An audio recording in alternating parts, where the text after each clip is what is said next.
নমস্কার বন্ধুরা, অজানা রহস্য দুনিয়ায় আপনাদের সকলকে স্বাগত জানাই। পুরীর জগন্নাথ মন্দির একটি বিখ্যাত হিন্দু মন্দির যা উড়িষ্যার পুরী শহরে অবস্থিত। এটি 4টি ধামের মধ্যে একটি এবং ভগবান জগন্নাথ, বলরাম ও সুভদ্রার উদ্দেশ্যে উৎসর্গীকৃত।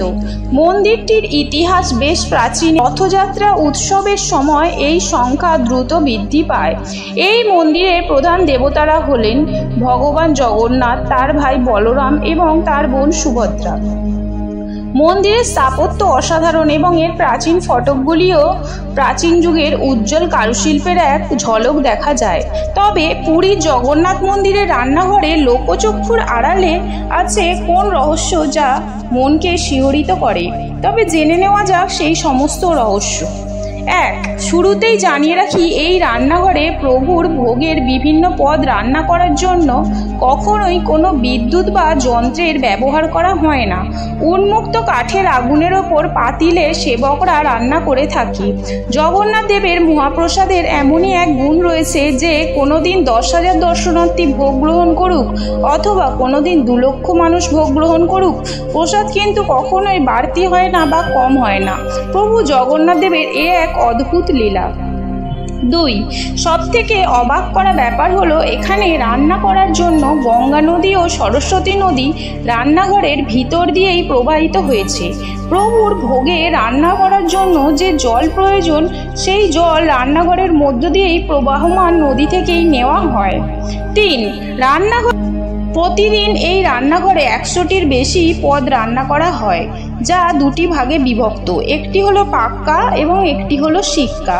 পাক্কা হলো রান্না করা খাবার, অর্থাৎ সেদ্ধ খাবার, খিচুড়ি, তরকারি এই সমস্ত, এবং শিক্কা হলো শুকনো জাতীয় খাবার যেমন নিমকি, সন্দেশ এই সমস্ত।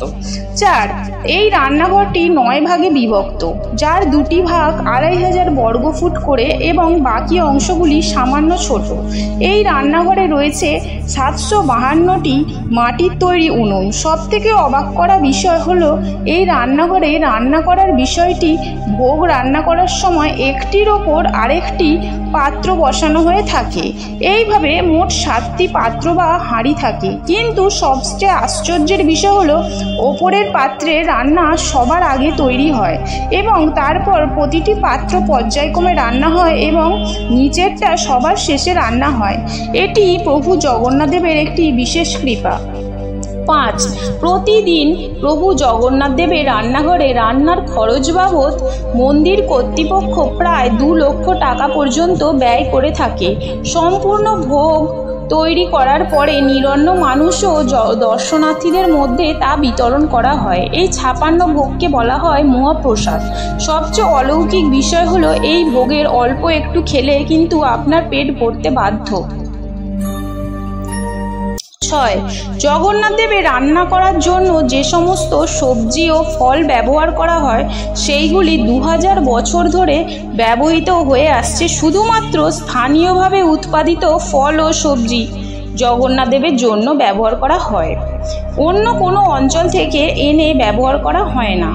7. রান্নাঘরের তত্ত্বাবধানে নিয়োজিত রয়েছে 1000 সেবক। এর মধ্যে 500 জন রয়েছে শুধুমাত্র রান্না করার জন্য এবং বাকি অন্যান্য সমস্ত কাজ করার জন্য রয়েছে। 8. এই রান্নাঘরে কিন্তু কোনো দিন পুরনো পাত্রে রান্না করা হয় না, প্রতিদিন নতুন পাত্রে রান্না করা হয়ে থাকে। প্রতিদিন প্রায় 50 কুইন্টাল চাল এবং 25 কুইন্টাল ডাল এবং বিভিন্ন সবজি দিয়ে রান্না করা হয়ে থাকে। জগন্নাথ দেব ও লক্ষ্মী দেবীর কৃপায় ধন্য এই রান্নাঘর, তাই পুরীর এই রান্নাঘরকে অদ্ভুত রান্নাঘর বলেই অভিহিত করা হয়। জগন্নাথ দেবকে প্রতিদিন 6 বার ভোগ অর্পণ করা হয়। এখানে প্রতিদিন কমপক্ষে 56 রকমের ভোগ রান্না করা হয়। সবার প্রথমে বিমলা দেবী অর্থাৎ দেবী পার্বতীর রূপ ওনাকেই অর্পণ করা হয়। তারপর সেই প্রসাদ সমস্ত ভক্তদের মধ্যে বিতরণ করা হয়। জগন্নাথ দেবের 56 ভোগ কেন জগৎসেরা তা এই প্রতিদিনের রন্ধনেই বোঝা যায়। আসলে সমস্ত ভোগই গরিব নিরন্ন মানুষ ও ভক্তদের জন্যই রান্না করা হয়। এজন্যই বলা হয় জগন্নাথ দেব নিজে যেমন খেতে ভালোবাসেন তেমনি ভালোবাসেন ভক্তদেরকেও খাওয়াতো।